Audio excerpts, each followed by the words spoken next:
But we made a list because of the top 5 things you want to say when you get eliminated from Dancing with the Stars. Number 5 is you want to say, look, I got all these bunions for nothing. Number 4, you want to go, this is not my fault, it was my partner's fault. He didn't pick me up. Number 3, you want to say, you think I was worse than that old man? Number 2, you want to go, I demand a recount. And the number 1 thing you want to say when you're eliminated from Dancing with the Stars is,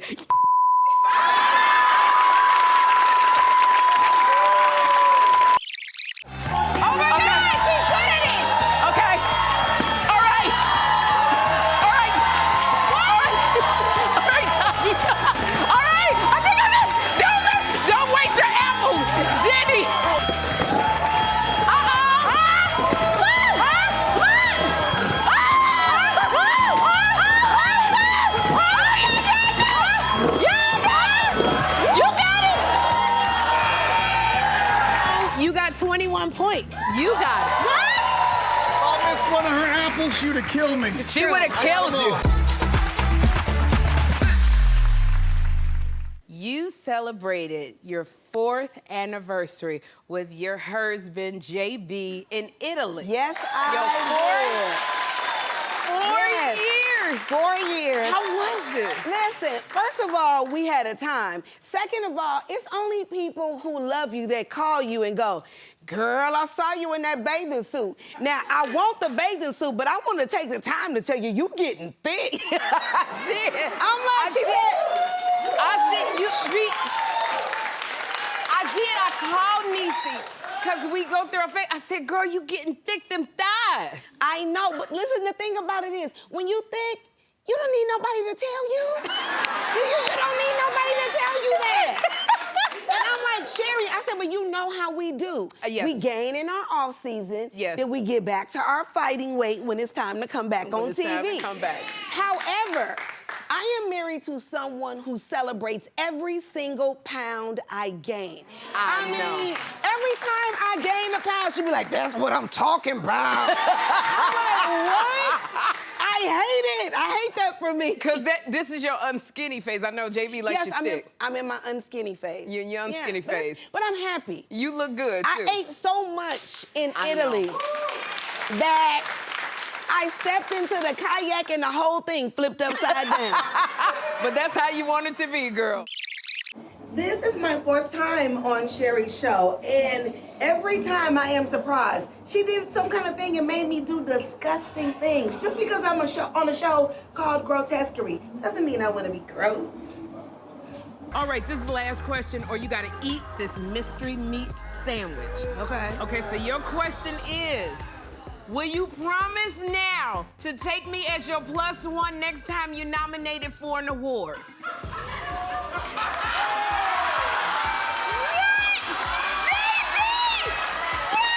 Give me the sandwich back, girl. Give me the sandwich back.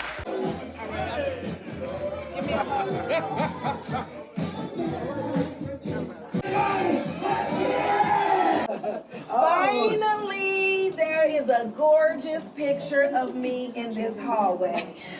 I approve. Yes!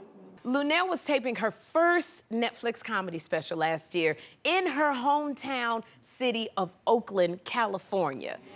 The footage was edited out of the show, but I guess her knees stopped hurting, so she decided to finally share the behind-the-scenes footage. So Luenell was getting ready to make her grand entrance, and she missed a step, and she fell down. So she's coming out, she's looking beautiful, and she fell. Now, you could hear one of the stage managers saying, I knew that was gonna happen.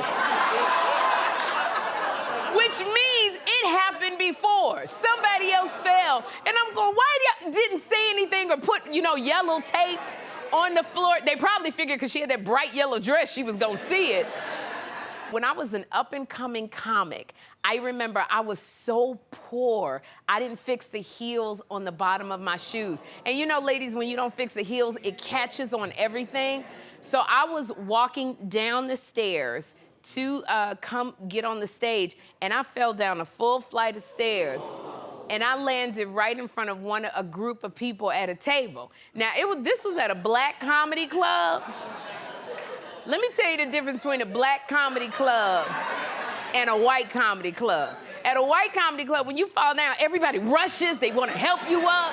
Everybody give you the phone number to their chiropractor.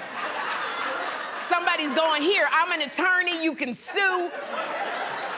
When you are at a black comedy club in the hood, as soon as I fell and they said, you all right? You all right? I said, I'm all right. All I heard was, that bitch fell down the stairs. Woo! Did you see what she was like, boom, boom, boom? Oh my God. I got on stage, I got heckled all night. I bet you were funnier when you fell down the stairs. Oh my gosh, they laughed for 10 straight minutes at me. Nobody gave me a number to a chiropractor. Not an attorney around. I'm sitting at the bus stop. People were going past me going, how you feel when you fell down the stairs? There are days when I just have extra fun. I love my job, but then when good friends come on, because I've known Jenny, I think I've known Niecy Nash for 30 years, Kim Whitley for 27. I've known Jenny for over 30 years. We did a sitcom together, and we played whores on the sitcom. I'm not lying. That was the line.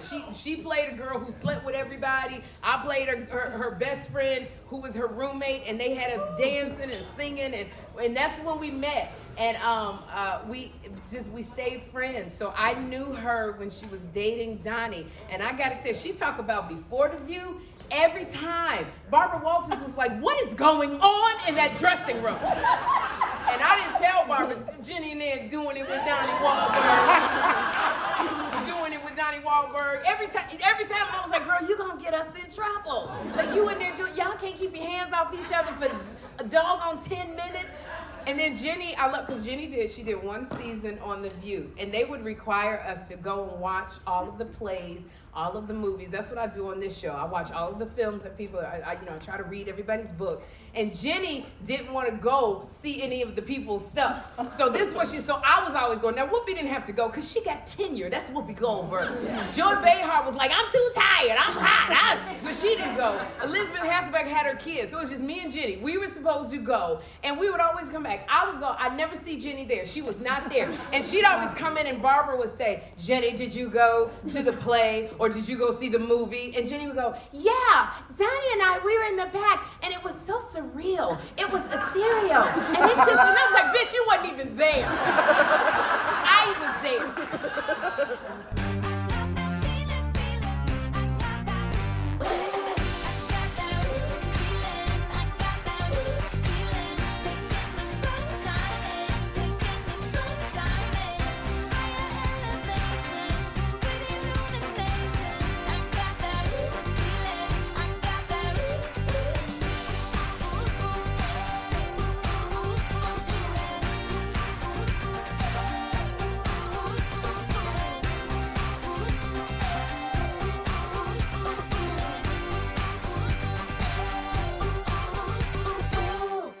And I love this because I know your daughter is in Germany, but she wanted to party in Europe. So she's in college in New York, Okay. and some of her friends live in Germany. Yes. So she calls me, she says, Mom, can I go to Germany? I was like, I don't really know. Okay. So we decided to let her go, and maybe like 2 days in, she calls me, and she goes, Mom, I gotta tell you something, because now she's my best friend. All right. Back then, I'm not your little friend, but now she she broke, but she my little friend. Okay. And she calls me, and she said, Ma, and I said, what? And she said, girl, and I said, girl. And she said, do you know that the legal drinking age in Germany is 15? 15? I said, what? She said, yes. I said, no. Absolutely not. And she said, Ma, I can't have a drink when I'm here. I said, no. She said, why not? I said, Casey, you are too young. She said, but it's 15 here. I'm like 30 here. And I said, absolutely not. And she said, you know what? She pulled the card, Sherri. Yeah. She said, you know what? Technically, I'm an adult. And I said, okay. She said, so technically I'm asking, but I don't really have to ask when I'm asking. And I said, and it's no. And she said, but I might have a little sippy sip. And then she said, you know what, Ma, I don't even have to ask you. And I said, you know what, I'm be honest with you, you don't. If you want to drink over there, you can drink and do what you want to do. Have you ever had liquor before? She said no. I said, so let me get this straight. He want to go to another country, have liquor for the first time. You don't know your limit. You don't know how these girls party. You can do what you want to do, but I'm going to tell you this now. I'm not that father from that movie Taken, okay? I don't have no special set of skills. If you get taken over there, baby, you just going to be took. Because I can't help you. My phone on Do Not Disturb right now, okay? Like, I cannot help you. You hear about so many child stars, like, you know, losing and just getting in trouble. And one thing, we've never heard about that with you. How did you manage to stay above the fray and keep going? You go out the back of the club in the back. Not the front. So you were at the club. DJ Sauce knows. He knows. He knows me. I was out here in these streets, but I left through the back where nobody was. Is that what it was? Oh my gosh, girl. I didn't need extra coverage on me, especially being a black woman in America and a black female young in America. I went through I didn't have any drug addictions and I didn't have any of that, but I did go through those nights where I'm like, oh, it's 4 o'clock in the morning, I should go. I look crazy. Where's the paparazzi? That way, I'm going this way. You make friends with the cook, honey. You leave out the side with the cook. Raven, you are so doggone smart. Beyoncé has given us a gift, and it was yesterday.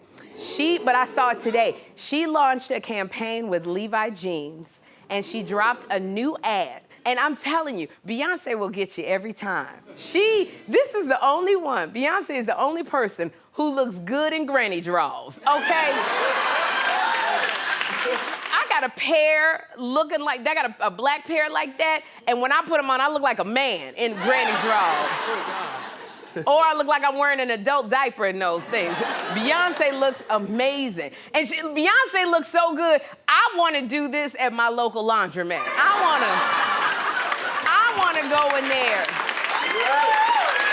I'm not playing around.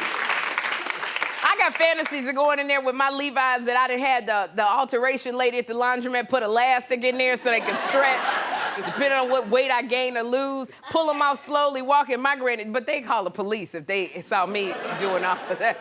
And I'm looking at Beyoncé going, Beyoncé don't even know how to wash clothes. She done threw diamonds in the washing machine, which is gonna tear up your doggone drum in the washing machine. So she using diamonds instead of detergent.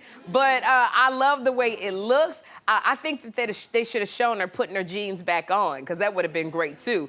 But as Beyoncé would say, if you don't jump to put jeans on, you don't feel my pain. So you better go ahead. Sherri Shepherd, How are I love you? I'm great. I love you too. And This could get in trouble, because it's like we're sitting in our living room here. I know. I have to remember I'm on TV. This is how I like to see you. This is like the happy smiling, like joyful. You're in such a great place in your life right now. You glow, and I love it. Thank you, Sherri. I love you. Thank you, Sherri. I am so proud of you. Thank you, Don. I watch you and I'm like, you go, Sherri. Oh, Don, thank you so much. This is quite different than being in, Joy Behar's living room. I once was lost. You started writing this book way before you would let go. And what I love about it is you write about your faith, and you write about your love of being, just your love of America. So, tell me about that. Well, it's like you, because I know you love America and I know you love God. I do. And I do.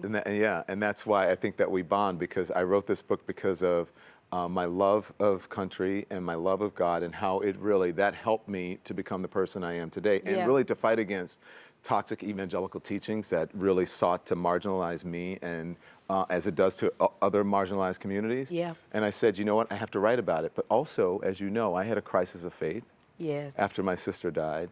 And I don't want to get too deep here, but the Bible says question, question, question. So I started questioning, and in the questioning, it was like, you need to say what you have to say, because it's okay that you question, because at the end, I'm there, and you're going to find me. Absolutely. That going deep helps you to find you.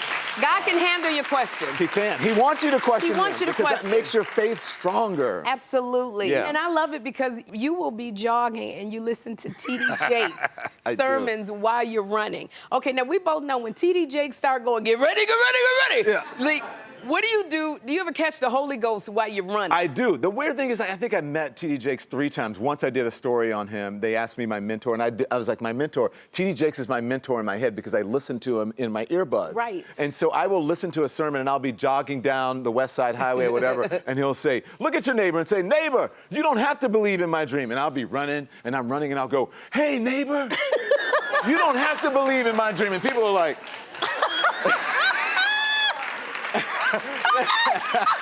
hey, neighbor, you don't have to believe in my dream. And I'll be screaming it. And you know you're loud with the headphones. With the headphones on. I'm so glad you never screamed that at me while you're jogging. I know. Oh, my God. But you'd be like, Don Lemon, you lost your mind. We're gonna have a real good time, feel good time, spreading love and joy and laughter all over the place. We're gonna have a real good time, feel good time. Nothing's gonna take this good day smile from my face. We're gonna have a good time. We're gonna have a good time. It'll be so legendary. Every day you'll share. We're gonna have a good time. We're gonna have a good time. It'll be so legendary. Sherry's got you feeling good. How does it feel to have Snoop Dogg tell you that he is a fan? I need to know, what is that like? Snoop Dogg, he was like a brother to us. We was like, he would just embraced us, and he called us to do one of our songs, and he added his little Snoop Dogg taste on it. And it's just an honor to be recognized. It's just honored because we have to say we can't forget the bridge that brings us over. You were a part of that bridge that brought us over. You gave us an opportunity to be on The View. Oh, I brought you on The View. I had to. I was like, I need my Clark sisters on The View. Yeah. So to be recognized by the greats, such as yourself and Beyoncé and Mariah Carey, for them to embrace us and they go back to their church roots, that says that we did something right. That's right. Even though we're criticized, as long as God is being pleased, that's what matters. Yes. And we did something right to inspire them. So that's what it's all about. In your music, because you have all of these fans, like your music, we love it in the church, but it has also crossed over to people who have never heard it into the mainstream. So I gotta ask you this, what do you think about your songs being played in the club? You know what? It was an honor when we first heard that and it crossed over here in New York. And so when it happened, we was like, no, they're not playing, they're dancing on our music. I said, well, God, if whatever you want to do with them, go on and do with them. Give it all to them. You know, and so it means so much to us because the Bible says go into the highways and the hedges and compel. That's right. The compelling is the music that really brought them into knowing who we are. Yeah. And so now that they know who we are, you know, we can give them a little bit more Jesus. They want more. You fall down the rabbit hole to get more. And people don't understand.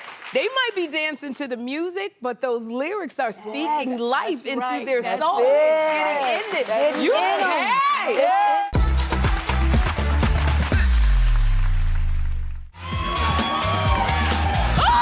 There we go. Okay. Woo! Woo! Woo! Oh! All right. Woo! Woo! Woo! Shake it. Woo! Shimmy it! Shimmy it!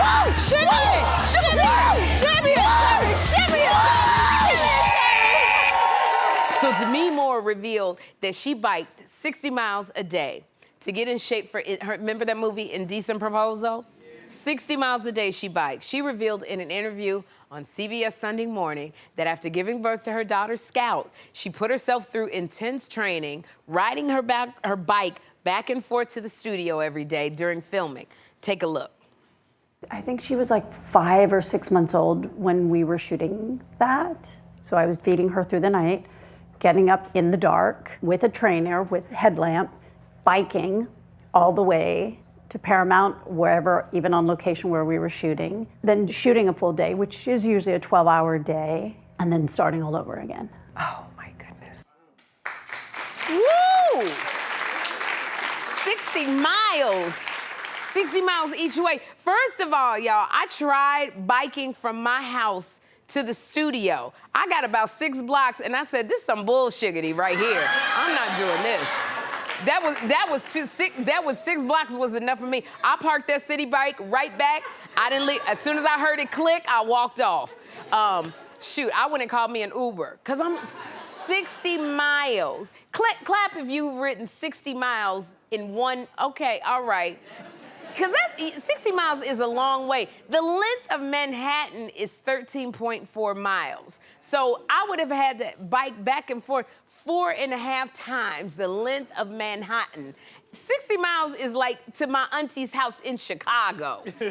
That is, but you know what, here's the thing. Demi Moore made a lot of money for Indecent Proposal. So at one point, Demi Moore, she was the highest paid actress in Hollywood. So she had an incentive to be riding back and forth 60 miles each way, because she had to look a certain way in Indecent Proposal, if you remember that movie. And I think about it, if Tyler Perry told me he was gonna pay me $1 million if I rode 30 miles to work and back, you best believe my ass would be on that bike. I would be on that bike. I would be riding that bike. The tires would be worn out. The whole time I would be huffing and puffing. I would be like, you know what? I'm gonna get a 1 and all those zeros behind it to do this. I would be riding. So I feel like if you got an incentive, you can do anything. It like gives you that extra thing to keep going. But just around 60 miles, I remember when I was in a sitcom, I was in a comedy TV show. It was called Trial and Error. And my character on the show had had several neurological disorders, this woman. And one of my neurological disorders was I walked backwards. Like if I stressed out, I would walk backwards. So I had to practice walking backwards. And that was so difficult, but all of the executives were so impressed at how good I was, because I did it really fast. I could run backwards, I could walk backwards, but what they didn't see was me falling down the stairs at home. They didn't see me bumping into stuff, falling over tables, walking into doors. And that was probably the hardest thing I had to do for a job. But I was getting paid very well to fall on the table and fall down the stairs. So that was hard. I think probably one of the other hardest things I have to do is I got to lose weight every summer so I can get back on this talk show in September. That's a hard one too, because in the summertime, I eat like nothing. I eat nonstop, and then I come in for a fitting and nothing fits, and I can see tears coming down Willie Sinclair III's eyes. And I remember talking to my girlfriend, Niecy Nash-Betts, and she said she's in a show called Grotesquerie. And so she said, Sherri, we eat like crazy over the summer, then we got to get back to our warrior weight. So every year it gets harder and harder, because as you get older, you like eating and you start feeling comfortable with your yoga pants on because they stretch. So, you know, that's one of the hard things, because every time I start this show, I look at the scale and I go, I got 3 more weeks to get it together. And as these semi-glutides like Ozempic and Mounjaro have shown me, I'm weight resistant. Because I've only lost 1 pound on the Mounjaro, and 1 pound. But like I always say, my blood glucose level is amazing. But I have not lost any weight. I don't know. I be injecting myself, I don't lose any weight, but boy, my blood glucose level is just so amazing. So to me, I applaud your work ethic, but we all know a little incentive goes a long way. It really does. Could you give it up for I don't, he does it at such a level, I just am in awe of him. Marco G, Marco Glorious. He does it at such a level of excellence, and I don't know who was freaking him. You were doing, you had your own little freak off going. Look at you over there. I saw Marco. Marco had this look like, I can't get away, but I like it. I can't get away, but I like it. You a cougar? Are you a cougar? Well, look, I'm as pimp as. I'll take him. If you give me 55, 55, 66, you got $60. You got a Social Security check, I'll take that Social Security check. I'll take that. Any kind of disability check, I'll take that. If you want. You said what? You said, sued for a pension. Heck, if you giving out your pension,